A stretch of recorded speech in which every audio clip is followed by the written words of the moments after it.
Today we are in Gnadenhutten, Ohio, at the site of the Gnadenhutten Massacre.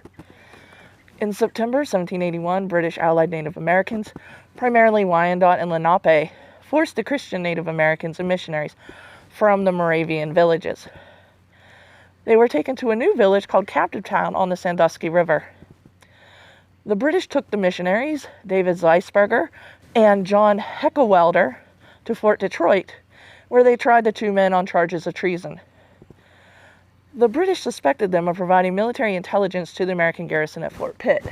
The missionaries were acquitted at the trial. The Native Americans at Captive Town were going hungry because of insufficient rations. More than 150 were allowed to return to their Moravian villages to harvest the crops and collect stored food they had been forced to leave behind. On March 4, 1782, the Pennsylvania raiding party of 160 Pennsylvania militiamen, led by Lieutenant Colonel David Williamson, marched towards the Tuscarawas Valley, and on the morning of March 6, they found Joseph Shebosh, Jr., a Moravian Christian who was the son of a Welshman and a Christian Munsee woman. The militia brutally murdered him. The militia then went into the cornfields, where they feigned goodwill to the Moravian Christian Indians. The Moravian Christians fed the militiamen, who promised that they would take them to Fort Pitt, where they would be protected. The Native Americans were requested by the militia to hand over their guns and hatchets that they had for hunting purposes, as they were pacifists. Some of the militia went to Salem, a nearby Moravian Christian settlement, where they also feigned goodwill and persuaded them to come to Gnadenhutten. When they arrived, the militia bound all the Native Americans and accused them of taking part in raids into Pennsylvania. The Moravian Christians denied these charges. The militia then held a council and voted to kill them, with an exception of 18 men who voted against it. After the Native Americans were told of the militia's vote, they requested time to prepare for death and spent the night praying and singing hymns. They were held in two buildings, one for men and one for women and children. The militia spent the night getting drunk on stolen communion wine. The women and girls were also systematically raped. The next morning, on March 8th, the militia took the captives to one of two killing houses. Again, one for men, one for women and children.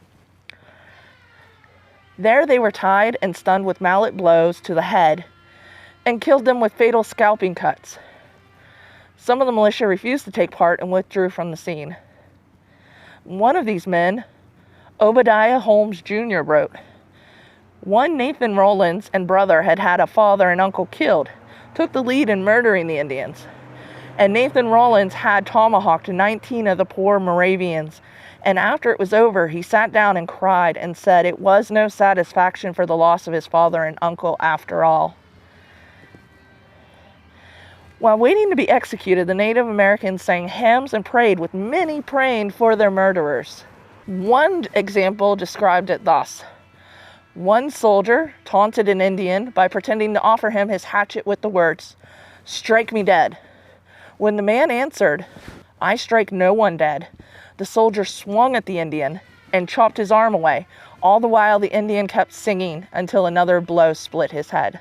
While the massacre was underway, a messenger sent from the Moravian missionaries in Sandusky on March 3rd reached Schoenbrunn on March 6th. With the news, the missionaries would be moving to Detroit. Two of the Moravian Indians from Schoenbrunn went to inform their brethren in Gnadenhutten, but on the way they found the mangled body of Joseph Shebosh Jr. They buried his body and returned to Schoenbrunn to warn them that they thought that the others at Gnadenhutten had met the same fate.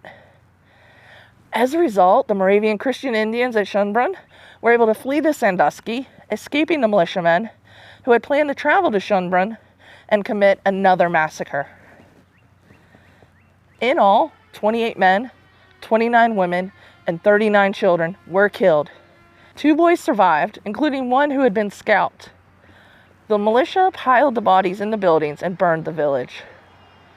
They also burned the other abandoned Moravian villages. The militia also looted the villages. They needed 80 horses to carry everything.